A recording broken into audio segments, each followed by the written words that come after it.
Tienen ustedes, recibieron una serie de materiales, quizás recibieron el último paquete con muchos materiales que se van a ir acomodando de acuerdo con los temas que están previstos. ¿Tienen un programa o no recibieron eso? Sí, perfecto. El programa y los materiales, bueno, que están dispuestos, están colocados en la página, en el micrositio al que tienen ustedes acceso, ¿correcto? ¿O de dónde lo bajaron? Directo por correo. Ok, perfecto.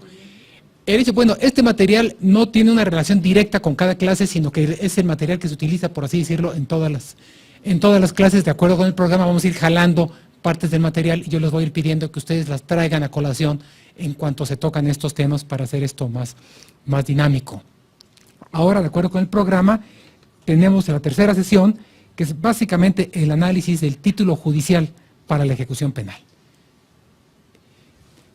¿Qué queremos decir con el concepto de un título judicial? Ese no es un concepto, no es una categoría que esté como tal manejada en la ley, es una categoría, un concepto más bien doctrinario. Nos referimos al fundamento por el cual una persona está privada de la libertad. Tiene que existir un fundamento que decíamos puede ser la sentencia condenatoria, puede ser la resolución que impone la medida cautelar de prisión preventiva, o puede ser inclusive la orden de arraigo. Está todavía por verse, está por promulgarse la legislación en materia de arraigo, y esperamos que esa legislación, y en respuesta a alguna de las preguntas que formularon en clases en sesiones anteriores, la idea es que esa legislación someta a las autoridades a las mismas reglas que están previstas para quienes están en prisión preventiva. Es decir, quien en prisión preventiva o que están cumpliendo la pena, que quienes estén en arraigo no estén en una situación de desprotección o de menores derechos o menores garantías respecto de aquellos que ya están en prisión, y que les sea aplicable esta normatividad, y que no queden las personas que están en arraigo bajo el cuidado de la misma autoridad que lleva a cabo la investigación. Hay un principio básico que dice que la autoridad que custodia no debe ser la misma que la que investiga.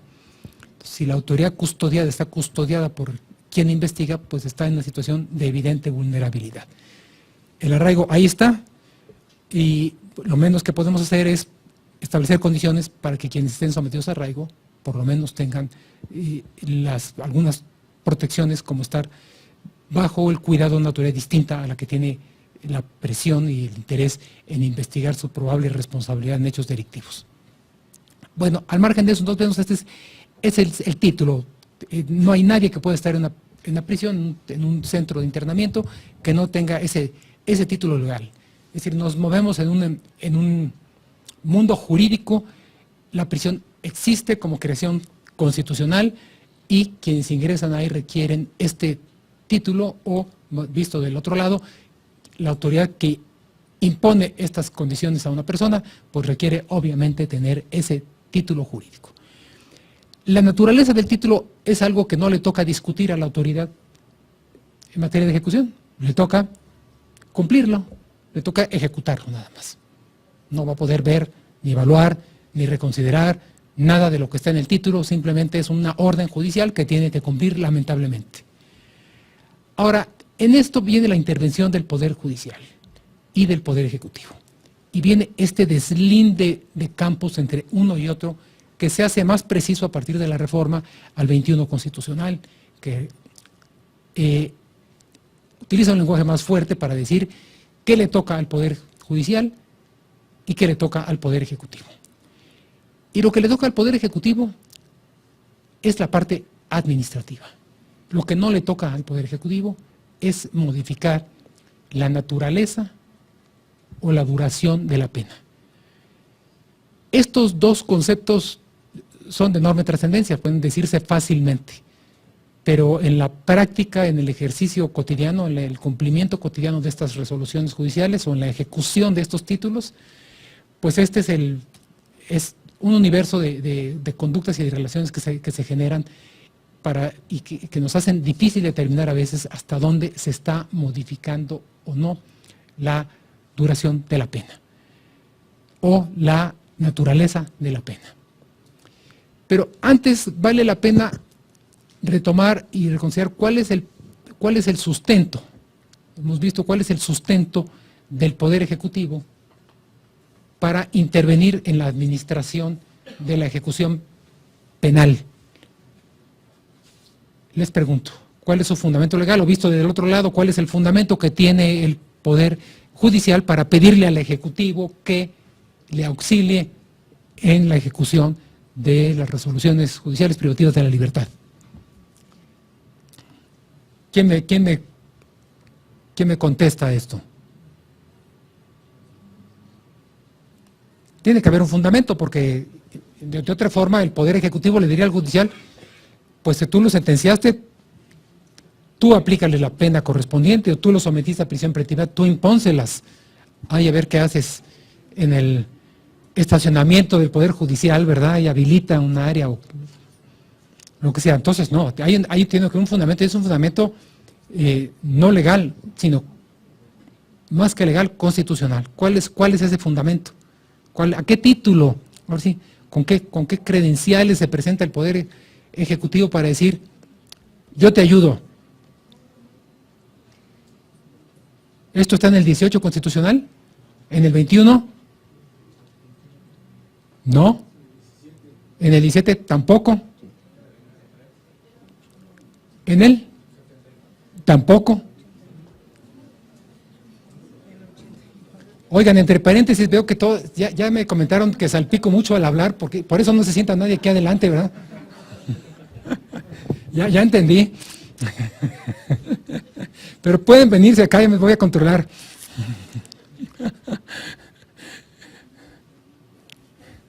A ver, empiezo preguntando de atrás para adelante.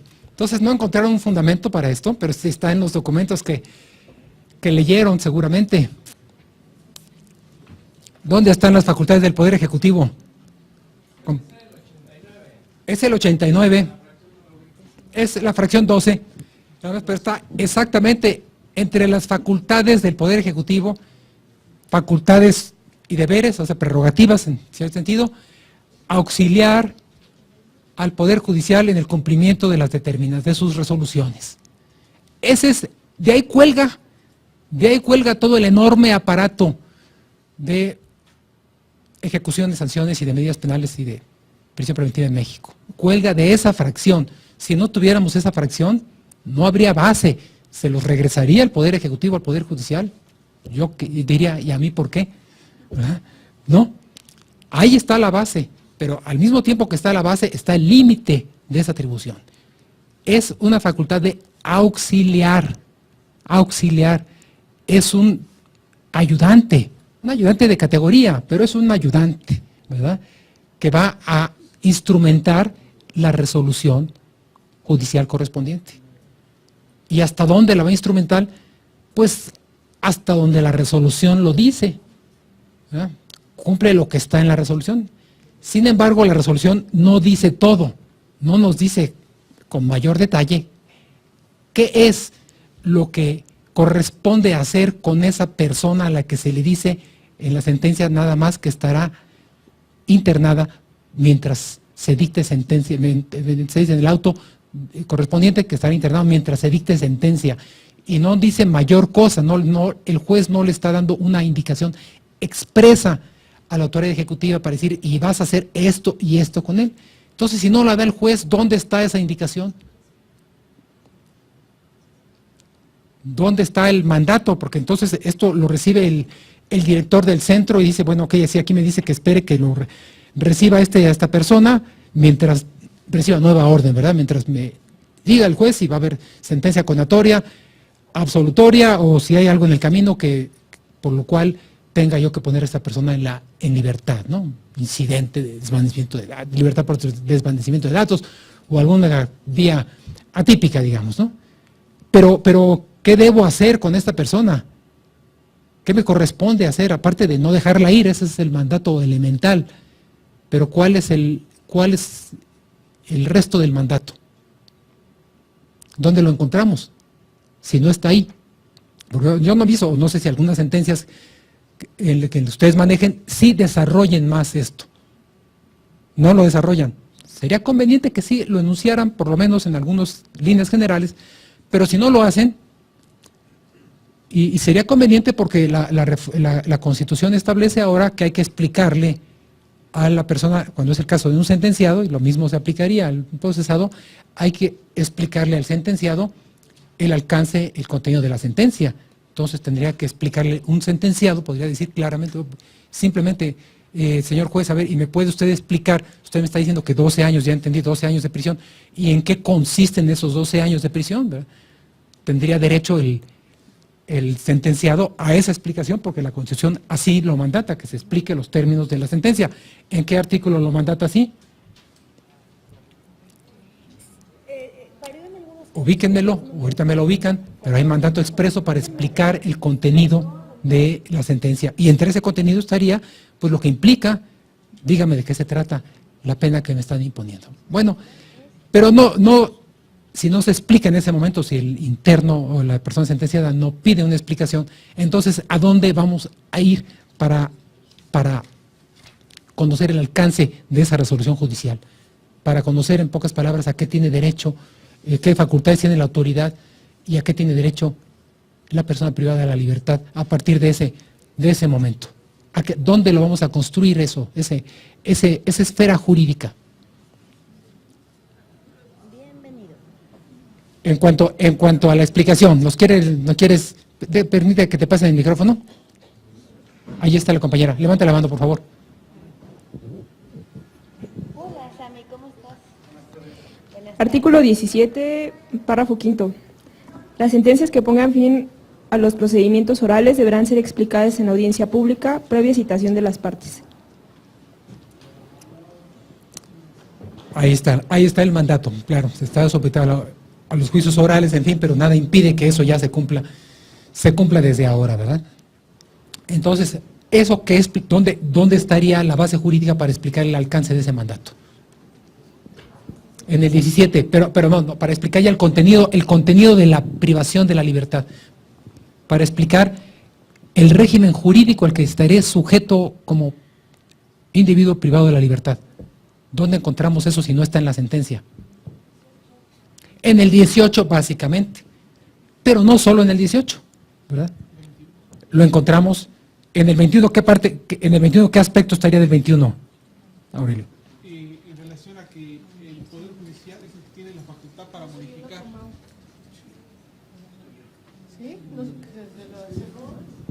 En el artículo 21 se establece que el juez tiene la facultad de establecer la pena, su duración y su modificación. Entonces ahí tenemos una pauta, es decir, por lo pronto todo esto va a quedar en manos del juez. Y así vamos a ir integrando con los distintos preceptos constitucionales un marco jurídico que tiene un contenido sustantivo y un marco jurídico que tiene un contenido procesal. Esto tiene que ver mucho con este tríptico que les pasamos en cuanto a la amplitud de los derechos que se conservan, los derechos que se adquieren y los derechos que se ven limitados durante la ejecución penal. ¿Recibieron todos el tríptico? Bueno, pues yo creo que precisamente este tríptico podría ser algo que en forma económica se les entregara a las personas a quienes se somete a prisión preventiva o a quienes se impone una pena para decir, mira, se te impone la pena y en estas condiciones vas a conservar estos derechos, vas a adquirir esos otros y estos demás se te van a ver limitados. Eso sería algo fundamental, pero detrás de todo esto está ese mandato del constitucional que nos dice que en el 17 constitucional que las penas no podrán ser cumplidas y no solo las penas, todas las resoluciones judiciales tendrán que ser cumplidas en sentido positivo, tendrán que ser cumplidas sin excesos y sin defectos. Entonces, si unimos este elemento sin excesos y sin defectos, 17 constitucional, más la obligación del 18 constitucional de no modificar la naturaleza y duración de las penas, ahí tenemos los 4 elementos básicos para el mandato de la autoridad administrativa. Sí, ya se va, digamos, concretando la orden. Es decir, primero te vas a cumplir esta pena, pero tú no puedes modificarla en su naturaleza ni en su duración. Y no puedes agravarla ni atenuarla. ¿Y qué tipo de actos? Quedan claras estas dimensiones que de alguna manera se complementan. Es decir, cúmplela en sus términos. Tú no puedes hacerla más grave. ¿Cuál es la gravedad? ¿Cuál es la intensidad de la pena? ¿Cómo se determina la intensidad de la pena en el orden jurídico nacional? Por los años, por la duración. Es unidad de tiempo. No hay otra unidad en nuestro régimen, ¿verdad? Legal, constitucional. Es decir, no hay penas más duras, menos duras, suavecitas o con privilegios, con doble estancia, con televisión y canonjías, etcétera. No hay esas penas, hay la pena de prisión nada más. Entonces la autoridad administrativa tiene que ajustarse exactamente a eso. Y pareciera fácil decirlo, pero vamos a entrar a temas que se relacionan estrictamente con el tríptico al que hacemos referencia. Y vamos a poner un caso muy particular. La Suprema Corte ha establecido en una tesis aislada el derecho a la intimidad, a la propia imagen, identidad personal y sexual, dice, constituyen derechos de defensa y garantía esencial para la condición humana. Registro 165-821. Bueno, esto que la Corte resuelve, y les voy a leer nada más en la parte inicial, dice, dentro de los derechos personalísimos se encuentran necesariamente comprendidos el derecho a la intimidad y a la propia imagen, así como el derecho a la identidad personal y sexual, entendiéndose por el primero el derecho del individuo a no ser conocido por otros en ciertos aspectos de su vida y por ende el poder de decisión sobre la publicidad o información de datos relativos a su persona, familia, pensamientos o sentimientos, y el derecho a la propia imagen. El derecho a la propia imagen, a yo presentarme como yo quiero presentarme, ¿verdad? Presentarme con el cabello largo o con el cabello corto.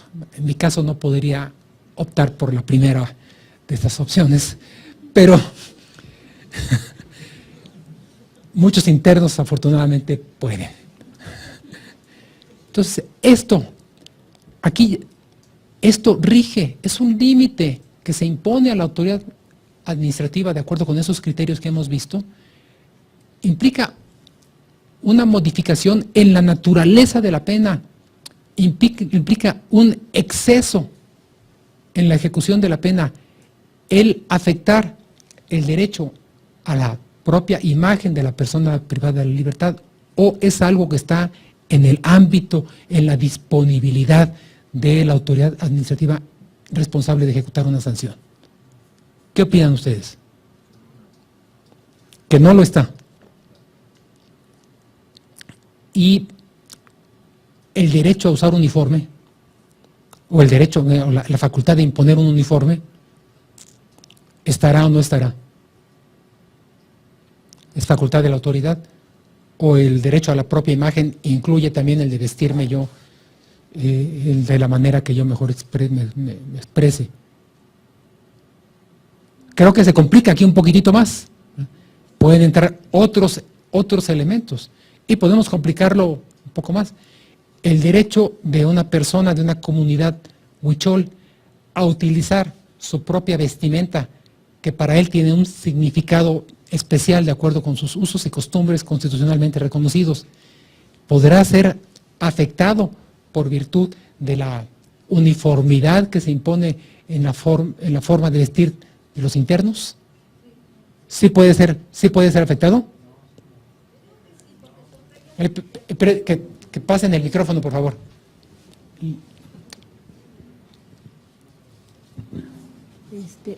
Una opinión muy personal es que sí pueden, porque son reglas internas que se tienen, de que todos los que se encuentren internos, ya sea en proceso o se encuentren sentenciados, deben de uniformarse para reconocerlos de beige, bueno, todo lo que nosotros ya conocemos. Entonces es una forma nada más para identificarlos. Okay. Y independientemente de que el huichol quisiera usar su traje para identificarse como tal, o por su sentido de identidad, que es lo que le da el espíritu indígena, o su esencia, pues no aplica, porque no va a poder hacer esa cuestión. De hecho, los familiares son los que proveen, debían de proveer el propio reclusorio de los uniformes, y tengo entendido que son los familiares los que proveen de esa ropa, ¿no? ¿Qué dices? ¿Que son los familiares los que...?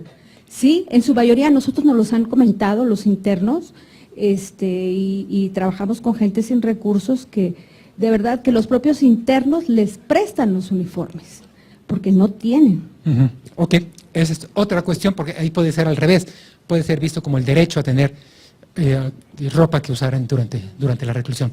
Bien, pero vamos a ver esto. El Poder Judicial le encomienda al Poder Ejecutivo la ejecución, cosa nada fácil, ¿verdad?, llevar a cabo la ejecución de la prisión, de la vida en reclusión. Y para ello le entrega dos herramientas también. Le entrega una facultad reglamentaria y le entrega una facultad disciplinaria. Okay. Pero esa facultad reglamentaria que le entrega no es un cheque en blanco, porque decías, compañera, bueno, por reglamento, ¿no? Lo dice la norma. Esa facultad reglamentaria está sometida también a control judicial, porque si no, dejaríamos sin contenido el mandato del 21 constitucional. Vía reglamento, yo modifico la naturaleza de la pena. Entonces, esa reglamentación, posibilidad reglamentaria por naturaleza del Ejecutivo, tiene que estar supeditada al mandato máximo de no modificar la pena. Y en el caso donde fuese por disposición reglamentaria ya, ¿verdad?, todos los internos en este centro no se discute, todos los internos deben utilizar el uniforme establecido, que será de color tal y tal y tal, etcétera, etcétera, y el reglamento con todas las formalidades legales promulgado por el Ejecutivo que corresponda, federal o de la entidad federativa correspondiente que toque, etcétera. Bueno, aún así tenemos por encima la disposición constitucional y no podemos permitir que una norma reglamentaria socave y modifique la naturaleza o haga la pena más intensa de lo que es. Y habría que ver, es difícil resolverlo aquí, o mejor dicho, es fácil resolver los casos extremos, pero es difícil resolver los casos que se encuentran en una zona gris de penumbra, ¿verdad? Para mí, me parece fácil resolver el caso del cabello, porque no encuentro explicación válida alguna para imponer una modificación sustancial en el derecho a la propia imagen que no obedece a una necesidad del servicio de la función que se le encomienda a la autoridad administrativa. Para mí, esa es una sobrepena, esa es una agresión por parte de la autoridad administrativa y debe ser tutelada. Ojalá en la parte de taller podamos ver aquí demandas de amparo sobre este punto, ¿verdad? No tienen por qué tocarme, ahora sí, un cabello. No tienen por qué tocarme el cabello. Usted organice aquí el asunto, por supuesto, yo me sujeto a las reglas razonables, pero ¿qué tiene que ver esto con mi forma física de presentarme ante los demás? Esto es algo, me parece a mí, fundamental. Pero el tema del uniforme es más discutible. En general, yo creo que también de una forma una primera aproximación, el imponer un reglamento es un elemento que facilita la gobernabilidad del centro. O sea, hay una razón jurídica de funcionalidad para imponer el reglamento. Imponer el reglamento que establece el uso de un uniforme determinado. Pero en el caso de una persona perteneciente a una comunidad indígena, eso quiere decir mucho más que para mí utilizar un color u otro. ¿Qué más me da utilizar unos pants beige, unos pants blancos o cualquier cosa, una chamarra beige?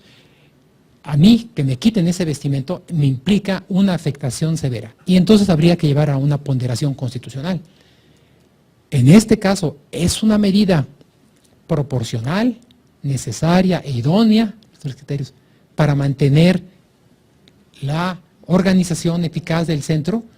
Me afecta mucho en mi dirección que 3 huicholes que están en el dormitorio número 5 utilicen su propia, tres personas huicholes, perdón, utilicen su propia vestimenta y no utilicen el uniforme reglamentario, ¿me afecta eso mis esquemas de seguridad o en qué me afecta realmente que tengan ellos esta?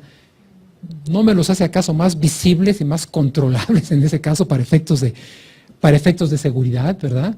¿O me afecta realmente? Bueno, tendría yo la carga de justificar por qué estoy imponiendo esas limitaciones específicas a determinadas personas. O sea, el punto B es si se está rebasando o no el mandato judicial. Y el tema más importante aquí se viene a dar con las cuestiones de seguridad. Es decir, la seguridad es el elemento que se presta, es el dato que se presta más frecuentemente para modificar la naturaleza de la pena, con motivos de seguridad. Y aquí hay que distinguir 2 aspectos muy claros. Por un lado, el centro tiene no solo la facultad, sino la obligación de establecer las medidas de seguridad que permitan proteger, primero, a las personas que conviven al interior del centro.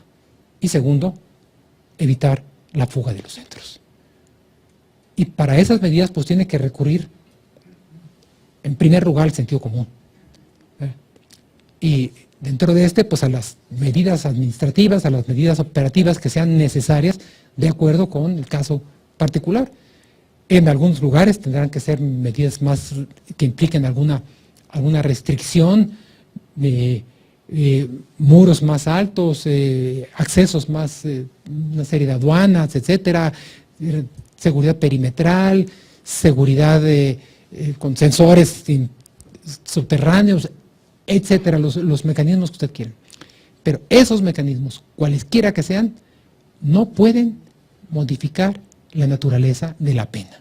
La naturaleza, ¿y qué es la naturaleza? Pues lo esencial de la pena. Y eso no afectar la naturaleza de la pena, imponer un régimen a título de seguridad que implica un número de horas de encerramiento mayor al que tienen otros internos, considerando el delito cometido por la persona. ¿Se está afectando o no? ¿Se le está agregando algo o no a la pena? Les pregunto. Un régimen de 22 horas de encerramiento en la celda por 2 horas nada más de libertad. Y frente a otro compañero que tiene, pues, vamos a pensar 10 horas de encerramiento y 10 horas de moverse en distintos espacios carcelarios. Hay una afectación.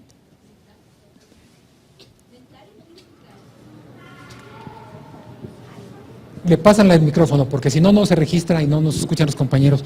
Sí, hay varias cuestiones que ahorita me brincan con respecto de la internación del que está en proceso y el que está sentenciado, porque una de esas es, muchas veces ellos desean estudiar y no se les provee de esa necesidad que tienen y nos los han manifestado. O tienen miedo, por ejemplo, cuando están siendo agredidos dentro de su celda o fuera, y nos dicen, no diga nada. Nosotros tuvimos el caso de un señor que lo golpearon tan fuerte que le sacaron el ojo, y llegó la hija y nos dijo, pero obténgale un médico, pero que no se sepa, porque si no van a haber represalias hacia mi papá, y es diabético, y tiene una serie de cosas, ¿no? Entonces, ya en la vida práctica, es como difícil, como que brincan estas cuestiones, y ojalá quienes tomemos este curso y quienes estén dedicados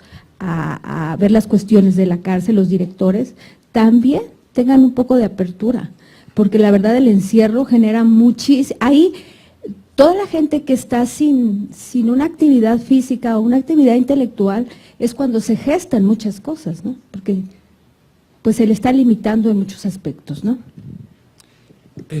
Yo creo que hay un estudio muy interesante que está publicado en el micrositio de la Suprema Corte, de un autor español, ahorita se me fue el nombre, que fue en este mismo recinto, donde ella En el micrositio, no de este curso, sino un micrositio de unas jornadas, les mandamos la página exacta del micrositio, unas jornadas que se hizo sobre los jueces de ejecución penal, y esta autora señala todos los efectos que tiene para la vida sensorial el internamiento, y especialmente el internamiento en aislamiento. La pérdida de los sentidos, como es un gradual efecto de pérdida de los sentidos, especialmente la vista, en fin, por no poder ver, cuando no se ve a distancia, se va limitando la vista y se va minando toda la personalidad, ¿no? Entonces, ahí tenemos un caso como esto es una pena que hay cierta limitación que es inherente, ¿verdad? Pues la prisión es prisión, pero no implica esa restricción adicional, no implica prisión dentro de la prisión, ¿verdad? Y eso, cuando se hace atendiendo a consideraciones de gravedad del delito, no solamente está violando el 21 constitucional, por lo que decimos, no solamente está violando el 18, puesto que está agravando la pena, sino que está violando, bueno, el 16 en cuanto a autoridad competente, no es autoridad competente para hacer eso, está violando el 22, el non bis in idem, porque la persona ya fue sentenciada a X años por su conducta y no necesita ser resancionada o sancionada adicionalmente en función de la gravedad de esa conducta. Eso ya está en el título, ya está en la duración inicial de la pena y no hay una orden judicial para hacerla más intensa. Entonces yo creo que esto va a dar pie a un enorme reto pues para la defensa y para hacer prevalecer el título de ejecución penal, para hacer prevalecer la autoridad judicial en el sentido de que se cumplan sus resoluciones tal como fueron impuestas, sin excesos y sin defectos. Pero decía usted que vamos a ver que ojalá los directores entiendan, por supuesto, la idea es que todo mundo, y por eso nos acompañan en este curso también funcionarios de la autoridad administrativa, todo mundo que tenemos un papel y una responsabilidad que cumplir en esto. Pero finalmente la garantía de que esto sea no está en la buena disposición de los señores directores, está en el control judicial efectivo. Y para que exista ese control judicial efectivo necesitamos llevar los casos a la jurisdicción penal y que se imponga la resolución. Ese, decíamos, es el reto principal de la jurisdicción en materia de ejecución penal. ¿Cómo garantizar que una ejecución que se lleva a cabo en un lugar distinto al recinto judicial, al juzgado, se apegue a lo que se dictó en el juzgado? Cuando todas las 24 horas del día están bajo la responsabilidad de ese auxiliar remoto, un tanto remoto.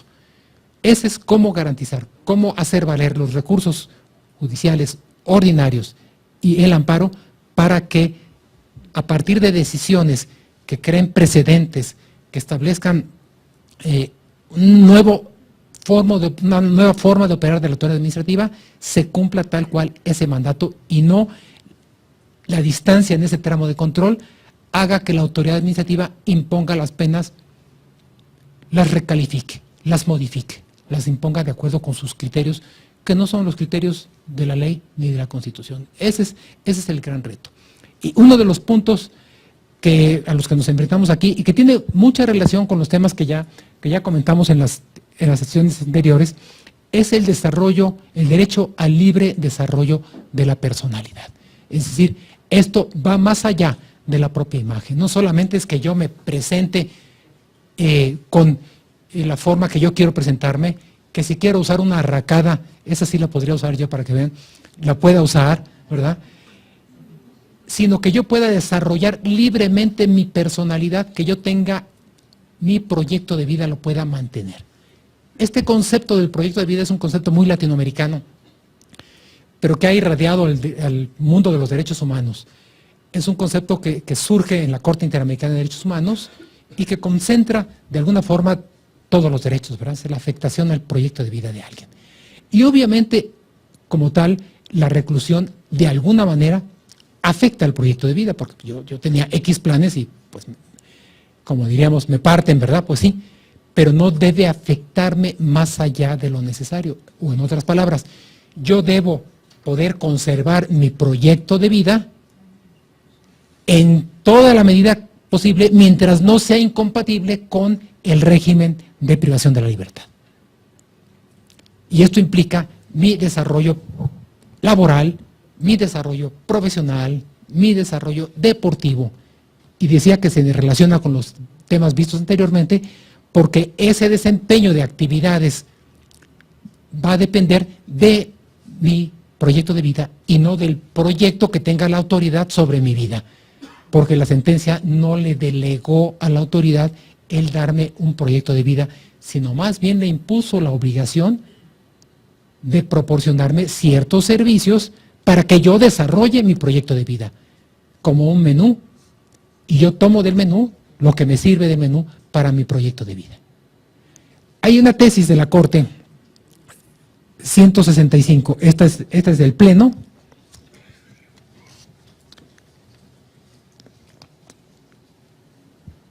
(165.822). Derecho al libre desarrollo de la personalidad, aspectos que comprende. Y todas estas tesis podemos leerlas, seguramente cuando se escribieron se pensaron en la gente libre.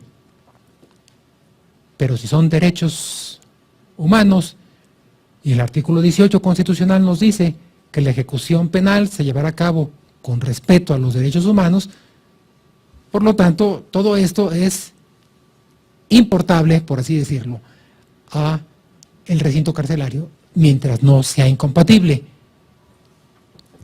Derecho al libre desarrollo de la personalidad, aspectos que comprende. De la dignidad humana como derecho fundamental superior reconocido por el orden jurídico mexicano, deriva, entre otros derechos personalísimos, el de todo individuo elegir en forma libre y autónoma su proyecto de vida.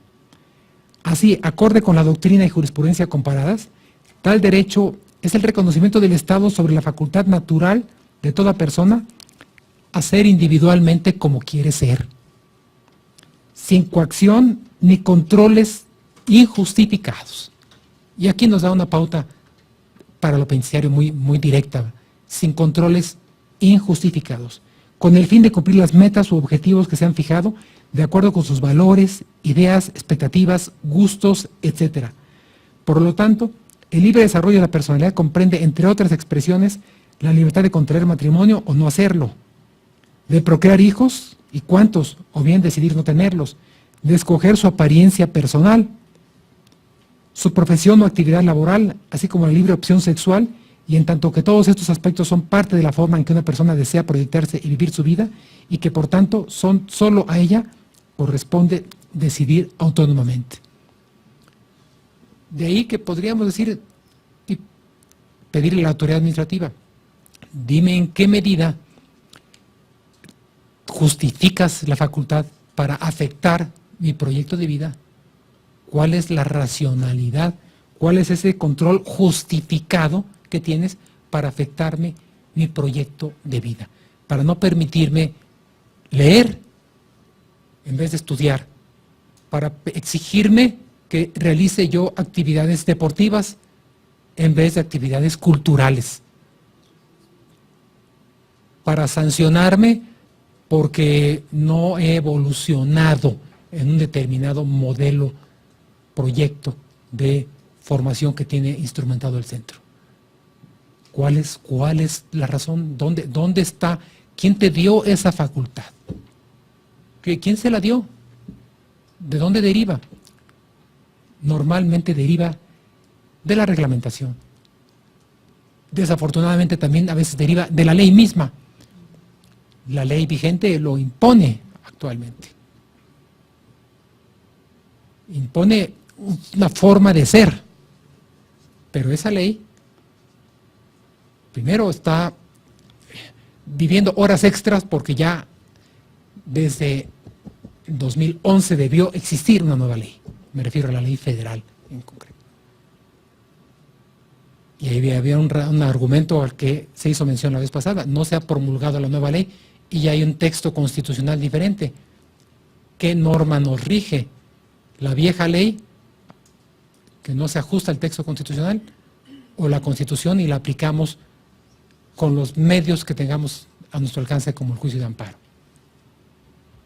Ahí está la cuestión. Entonces tenemos estas leyes y las leyes hay que reconocerlas abiertamente. Nos imponen tremendas violaciones al derecho al libre desarrollo de la personalidad.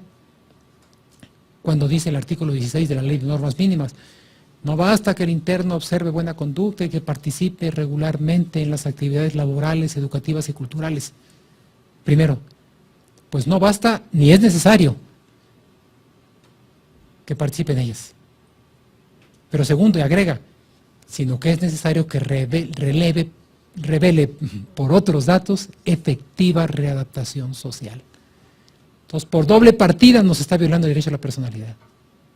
En lo externo, que cumplamos ciertas actividades, que nos sometamos a ciertos programas, y eso no les basta. En lo interno, que por dentro hayamos cambiado, que revelemos determinada forma de ser, de acuerdo con los estudios de personalidad. Entonces ahí hay una violación, pero flagrante a este mandato constitucional interpretado por la Suprema Corte. No los veo convencidos de esto. No, a ver, ¿por qué? Compañera, a ver, lo veo.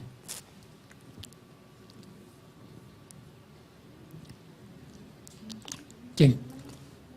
¿Quiere usted hacer uso de la palabra, compañera? ¿O es que sí están convencidos? No, ¿verdad? Eso. A ver, antes hazme un favor, pásale el micrófono a la compañera atrás porque casi siento su vibra aquí. Buenas tardes. Buenas tardes. Lo que sucede es Platíquenos, ¿dónde está usted? yo actualmente me encuentro trabajando en el jurídico del Reclusorio Sur. Correcto. Y tal vez por eso es tan desfasada la idea. Porque al final del día, pues yo tengo un contacto directo con las personas que se encuentran internas por 24 horas. Y pues obviamente el modo de vida que yo veo, tal vez no es igual al modo de vida que ve un defensor que está con ellos, tal vez, no sé, 1 o 2 horas y va y platica con ellos. Entonces, la situación de control a nivel interno, de verdad, quedaría totalmente vulnerada para nosotros. Es decir, tendríamos que dejarlos que hicieran lo que quisieran. Y si así, con los pocos medios de control que tenemos, existen unas faltas de respeto impresionantes, entre ellos mismos, ya no hablo para el personal, y el modo de trabajo se nos complica, entonces el dejarlos que hicieran lo que quisieran, que así me suena, y tal vez estoy exagerando, pero así me suena, de verdad es difícil de entender y todavía más de aplicar. Porque, insisto, con los pocos medios de control que tenemos, es difícil que la población entienda ciertos lineamientos que debe de seguir. Al fin y al cabo se les da la oportunidad y la libertad de que ellos ingresen a la escuela si quieren, de que ellos tomen un curso si quieren, se les da esa libertad. Ellos tienen la posibilidad de acudir a un servicio médico si quieren, si lo solicitan, que tal vez la demanda es demasiada y por eso a veces no se puede atender a todo esto, es diferente. Pero tienen todos los servicios y está a disposición de ellos en el momento en el que ellos lo decidan. Ellos tienen personal de psicología, de trabajo social, de jurídico, de seguridad, de todo. Entonces, es decisión de ellos el utilizar estos servicios. No lo quieren hacer, bueno, no los obligamos. Pero ya es decisión de ellos, ya desde ahora esa decisión es de ellos. Si ellos quieren tener algunos requisitos para poder obtener un beneficio, es decisión de ellos, no se les obliga. No quieres, perfecto, no te acerques a tomar un curso, no te acerques a hacer nada. Y no tienes el beneficio. Pero es decisión de ellos al fin y al cabo. Ok, pero entonces tiene un costo el ejercer el libre desarrollo de la personalidad. No, es que al fin y al cabo, insisto, no alteramos su proyecto de vida porque si ellos no quieren, pues no van. Pero no tienen beneficios. No lo obtienen, pero al fin y al cabo no se les obliga. Ok. En ningún momento se les obliga. Y la gran mayoría no recurre a estos servicios. No se les platicaban, bueno, ok, aquellas personas que utilizan algún tipo de vestimenta por cuestiones culturales. Sí nos es complicado. Sí quedan en un punto vulnerable porque tal vez nosotros como autoridad, como personas que trabajamos ahí, tal vez para nosotros no es algo que sea grave, pero ellos se encuentran en población con otras personas que tal vez sí se sientan agredidas y sí son un foco para nosotros de peligro el que ellos tal vez quieran utilizar su vestimenta con la libertad de que lo puedan hacer relativamente. Pero sí son un foco para nosotros de peligro el que estén tan vulnerables, porque habrá quien no los tolere. Yo no duermo con ellos, pero a lo mejor quien duerme con ellos no soporta eso. Por eso la necesidad de tener un uniforme. Ahora bien, no considero que sea discriminar, sería cuestión de tratarlos a todos del mismo modo. En cuestiones del cabello, bueno, nosotros tenemos la situación de tener que revisar las libertades y que seguridad revise también datos personales, señas físicas. El que ellos alteren su cuerpo con otro tatuaje, con otro corte de cabello, al momento de que ellos obtienen su libertad, ya sea con purgado, ya sea por el medio que sea, nosotros tenemos que identificarlos. A nivel practicidad, nos complica un poquito esta parte. Porque ya se alteran, porque entonces se quieren poner pupilentes, ponte pupilentes, pero resulta que tú llegaste y no tenías pupilentes, no tenías cabello largo, tenías nada más un tatuaje y ya sales con 20. Entonces se nos complica la cuestión práctica. No estoy en contra de la cuestión legal como tal, pero en la cuestión practicidad, de verdad sí nos complica mucho, mucho. Tienen personal para lo que ellos decidan. Entonces, sí me es un tanto complicado aceptar esta modificación tan fácilmente, ¿no? Ya llevo 15 años en el sistema, conozco todos los centros y bueno, sí, a mí como personal tal vez se me complicaría mucho entender al final cómo funcionaría esto, ¿no? Estas limitantes me complican. Compañera, le agradezco mucho la franqueza y es yo creo que muy benéfico que exista que lo manifiesta y que lo manifieste usted y que no se quede en su pecho esto, ¿verdad? Creo que vale la pena que lo haga yo, por eso sentí bien su vibra hasta acá, fíjese nada más. Y yo quisiera, y siento la vibra de mis compañeros de mesa. Antes quiero nada más pedirle a mis compañeros de mesa que van a hacer algunos, si quieren hacer algunos comentarios, por favor.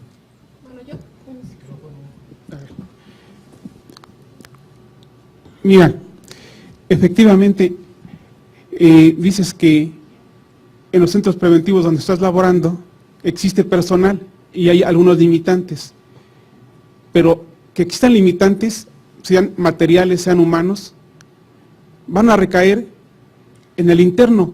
Y eso es lo que no es correcto, no es justo. Si ustedes tienen alguna limitante de personal, no tiene por qué afectarse al interno. Eso es lo que se está discutiendo por la reforma al 18 constitucional y en relación con el 21 constitucional. Si a ustedes les falta material, hay que conseguirlo, pero que no afecte por ese motivo a un interno. No sé cómo trabajan en el Distrito Federal en los centros preventivos, pero en el Estado de México existen todos esos puntos que me comentas, que hay médicos, psicólogos, existen, pero a la gente no se le atiende. Dicen que tienen derecho a trabajar, a estudiar, pero no, se les da. Únicamente dicen, si estás sentenciado tienes el derecho, si estás procesado no puedes estudiar, no puedes trabajar, no puedes participar en las áreas. Eso no lo dice la ley, no lo dice la Constitución y sin embargo se lo están aplicando. Dices que tienen gente que tiene tatuajes, efectivamente, pero ¿esto en qué afecta a un centro preventivo que tengan un tatuaje? En nada. Sin embargo, cuando ese tatuaje es evaluado por gente de criminología, dicen en su conclusión, gente no apta para su libertad porque tiene tendencia a criminalizarse o juntarse con gente criminal. Eso es injusto, es lo que no es correcto y es lo que se debe hacer valer muchas veces en materia de amparo. Se puede observar también que a la gente muchas veces se le castiga, se le manda a una celda específica, especial, porque se portó mal. Y a esa gente específica no se le da de comer, o se le da de comer, como ellos lo dicen, en las manos, y está caliente, la tiramos. No es justo, me parece. Yo igual que mi compañero, a lo mejor usted es muy respetable, muy profesional en su carácter de servidora pública, pero nosotros que estamos en constante comunicación con ellos, realmente es lo que nos manifiestan, lo que comentaba aquí el maestro, respecto del dinero que se pide para poder accesar a un trabajo, respecto de para un taller. Entonces es algo que nosotros, digo, no podemos dejar ajeno. Las cuestiones de salud igual médicas, a nosotros nos las solicitan, ¿sabe? Que es que no sé, tengo determinado problema y no me atienden. Al menos yo en lo personal lo que hago yo ahorita es atendiendo precisamente al principio de convencionalidad, hacerle ver al juez de que requiere esa atención médica, y ya lo que hace él es solicitarle al director el informe que justificado donde efectivamente se le esté dando el tratamiento a dicha persona. Claro que a veces esos informes también son manipulables, ¿verdad? Digo, como todo, pero sí es, digo, a lo mejor su postura de usted sí es como servidora pública, usted hace su postura, su papel, lo que le corresponde, pero también hay muchas personas que abusan, que no cumplen la ley como debe ser, y que realmente pues es una corrupción enorme que hay en los centros. Un punto más, como lo comenta la compañera en cuestión de salud, digo, no conozco el Distrito Federal, pero conocemos a la gente que está interna en Veracruz, en los centros federales, gente que está interna en los centros de Tamaulipas, que la gente nos dice, necesito atención médica y no me la brindan, y luego viene todavía como un poquito de burla cuando le dicen al actuario, necesito con urgencia atención médica, y el juez nos dice, pues denle vista al defensor, a ver qué opina. Ah, caray, pues espérame, no me preguntes qué hacer, tu obligación es, si está a tu disposición y él no tiene restringida su derecho a la salud, pues obliga a la autoridad administrativa a que le brinde esa salud, pero no me estoy preguntando de qué opino. Que le brinden la seguridad, que le brinden salud.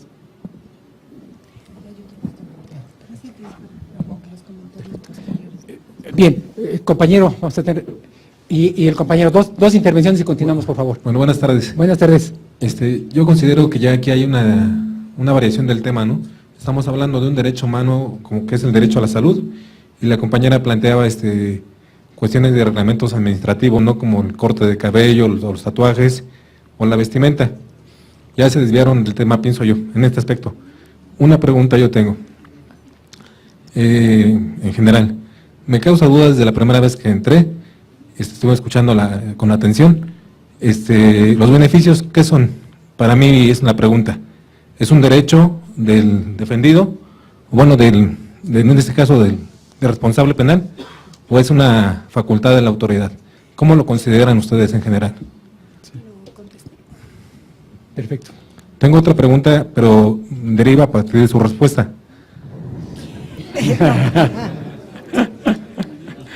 Desde el ámbito de la reforma constitucional y sobre todo en el artículo 18, se establece claramente que el sistema penitenciario ya lo conocemos muy bien, que se basará, etcétera, etcétera, bueno, y da el derecho a los beneficios de ley, es decir, es un derecho desde el punto de vista de la reforma constitucional al 18 y al 17, ¿por qué? Porque se debe de ejecutar plenamente la resolución judicial. Con la legislación aplicable, es decir, vigente, no se considera un pleno derecho, sino se considera una facultad discrecional de la autoridad administrativa, si tú consideras, y últimamente lo determina el juez, si reúne condiciones que ya lo hemos comentado, ya se ha platicado aquí, si reúne condiciones no como derechos humanos, sino como medios para lograr un tratamiento progresivo que generalmente es impositivo por parte de las autoridades penitenciarias. Con la reforma nosotros tenemos entendido que debe ser, es un derecho que tienen los sentenciados, inclusive dentro de un momento al hablar de los derechos que se adquieren, que se limitan, que se suspenden y que se conservan, hay un punto en donde se va a hablar o se pretende hablar de los derechos que tiene todo sentenciado a que se le trate por igual. ¿Por qué? Porque todos deben de tener ese derecho a estar en condiciones de obtener un beneficio, un reductivo, que así se considera, ya un reductivo penal, si estoy en lo correcto. Entonces, pero reitero, en la legislación vigente no se considera con la plenitud, valga la expresión, como un derecho de todos los sentenciados, sino tú tendrás el derecho siempre y cuando cumplas con estos requisitos eminentemente administrativos, no desde el ámbito de la resolución del juzgador. Mi pregunta, bueno, Perfecto. Mi pregunta va en este sentido. Si es un derecho, es un derecho que debe de estar delimitado de alguna manera, ¿no? Debe tener ciertos parámetros para poder ejercerlo. Porque en caso de que no tenga esos parámetros, ¿por qué no el juez desde el momento que sentencia, que impone la pena, por qué no le concede, desde ese momento le concede a todos los beneficios, ¿no? A todos los internos, ¿por qué no desde ese momento se concede a todos los internos ese beneficio? Porque el derecho debe de estar restringido a ciertos aspectos, ¿no? Si no, en dado caso, desde el momento de que se impone la sanción, todos los jueces indicarían que es acreedor a determinados beneficios, ¿no? Sí, inclusive desde la primera clase con el maestro, él nos explicó que dentro de los estudios de personalidad, el únicamente, por decirlo así, válido, sería la conducta, el acto, no los demás elementos. Ese sería el elemento principal por el cual se basaría para que un sentenciado, una persona privada de su libertad, pudiera acceder acceder a ese reductivo de la pena, y la carga de la prueba recaería en la autoridad penitenciaria para demostrar que ese sentenciado ha observado, si me permiten decirlo, un mal comportamiento durante la ejecución, durante el compurgamiento de su sentencia. A lo mejor Así es. A ver, expresé compañero, mal. vamos a continuar para no tener diálogos unilaterales. muchas gracias. Ahorita puede volver a intervenir. Compañero, vea, por favor. Miren, yo tengo algunas dudas. Yo creo que no se trata de convencimiento, de que estemos convencidos o no. Yo creo que hay una cuestión teórica y hay una cuestión práctica que debemos de analizar.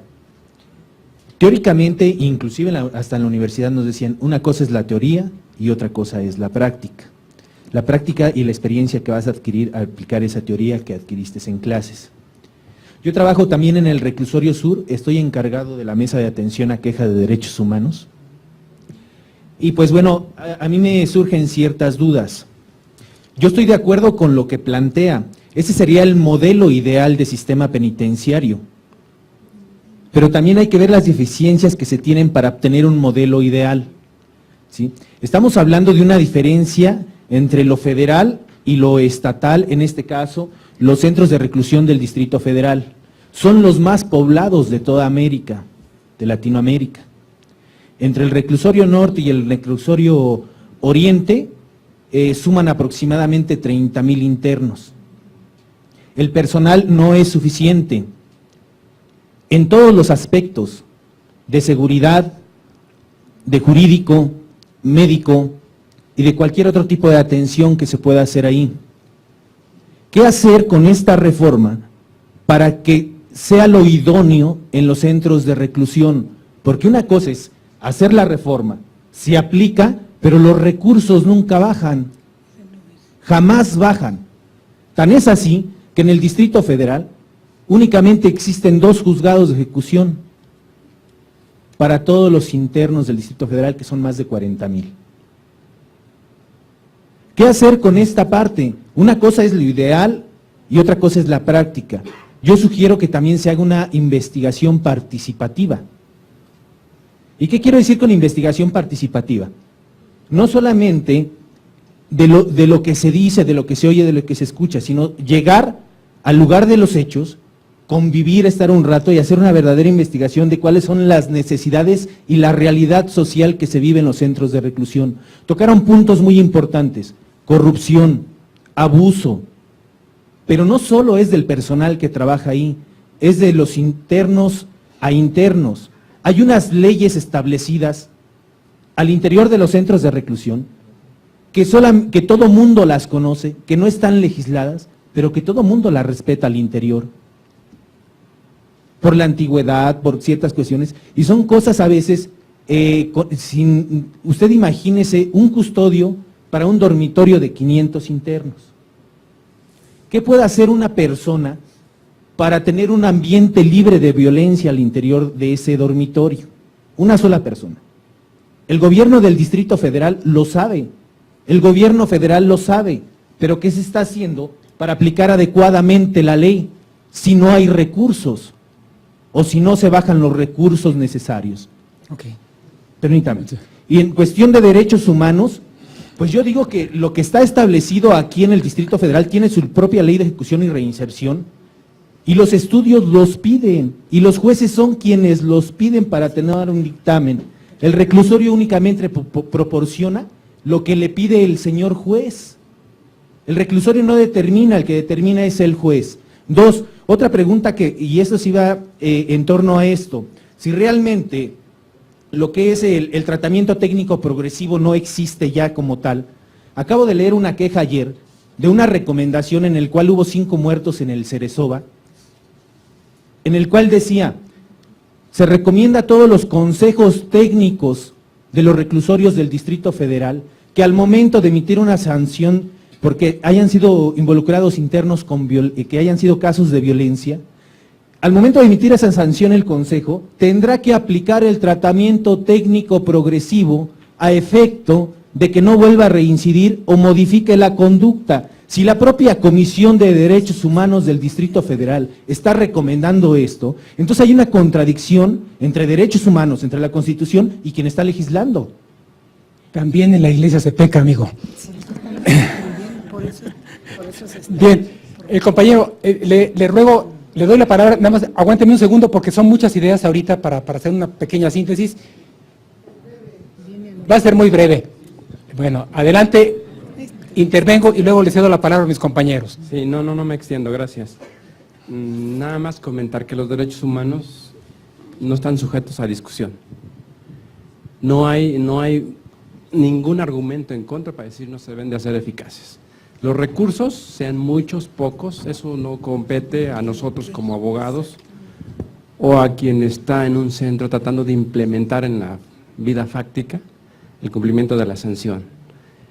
Y el segundo punto, puede ser que en un plazo no muy lejano, en el mediano plazo, en el corto plazo, se cuente con ellos. Tenemos el principio de gradualidad y de universalidad de los derechos humanos.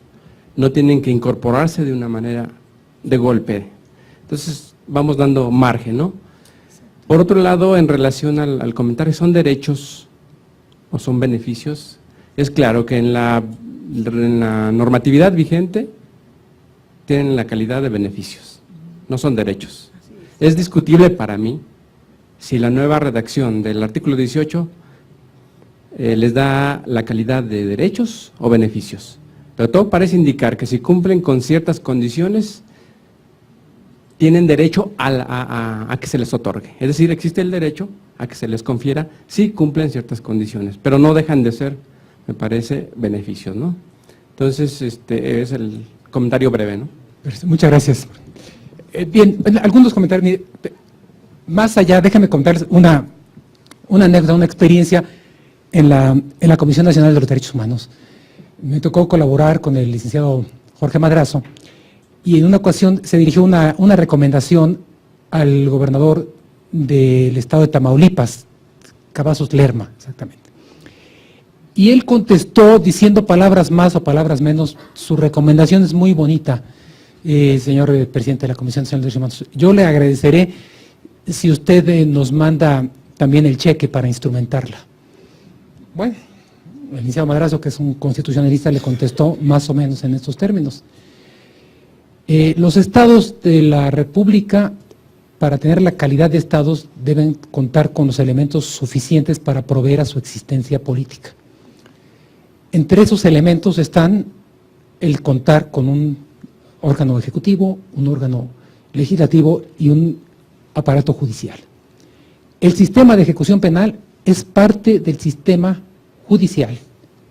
Si en su estado, señor gobernador, usted no tiene los elementos necesarios para proveer de una vida digna y no puede subsistir y no puede suministrar esos elementos fundamentales para proveer a su existencia política, yo le recomiendo a usted que acuda al Congreso de la Unión para que se haga el procedimiento reversible de manera que se declare al Estado libre y soberano de Tamaulipas como un territorio de la Federación y sea la Federación la que asuma esas funciones.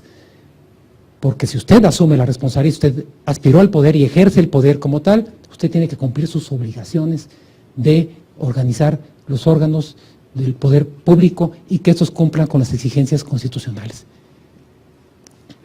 El gobernador cumplió la recomendación, es decir, aceptó la recomendación, es decir, esto es el mandato constitucional, y no es que sea teoría o práctica, no, el mandato es que no hay teoría, hay disposiciones constitucionales, no es teoría que a mí no me deban torturar, no, ese es un derecho constitucional, son derechos donde todo Estado tiene un déficit, y lo que estamos aquí viendo es cómo desarrollar esas herramientas para cubrir esos déficits.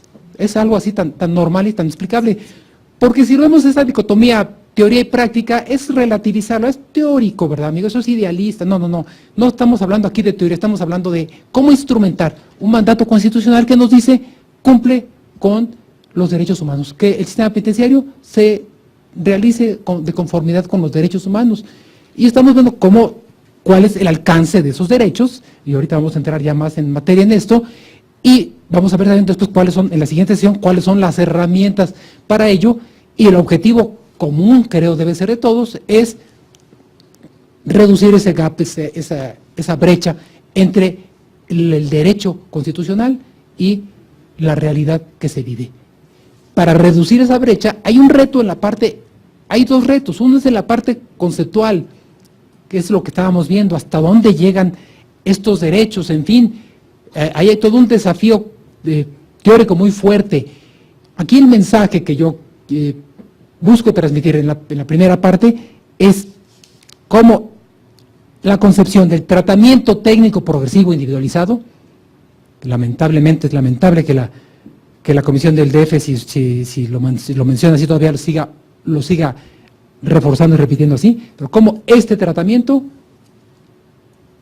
es absolutamente antagónico con el concepto constitucional moderno del derecho al proyecto de vida. Es la antítesis. Uno es, yo te estoy tratando en cierta forma para llevarte a cierto lado, y el otro es, tú tienes derecho a cumplir tus propias metas. Es el dilema entre si prestamos servicios o si ejercemos medios de control. Y lo que establece la Constitución desde la lectura de los derechos humanos, son servicios a la educación, X, Y, Z. Es ese menú del que hablamos. No son mecanismos de control. Debe haber otros mecanismos de control. Ahí está, lo decíamos, facultad reglamentaria y facultad disciplinaria. Se necesita evidentemente control en una población cualquiera, y en la población penitenciaria no es la excepción. Pero esos mecanismos de control tienen sus reglas propias, sus reglas sustantivas, sus reglas procesales, deben ajustarse a un debido proceso. No cualquier régimen reglamentario es válido, no cualquier régimen disciplinario es válido, y tampoco es válido confundir facultades disciplinarias con el régimen ordinario de internamiento. Es decir, no podemos tener a las personas en un régimen tal que sin aplicarles una sanción, sus condiciones concretas equivalgan al cumplimiento de una sanción interna.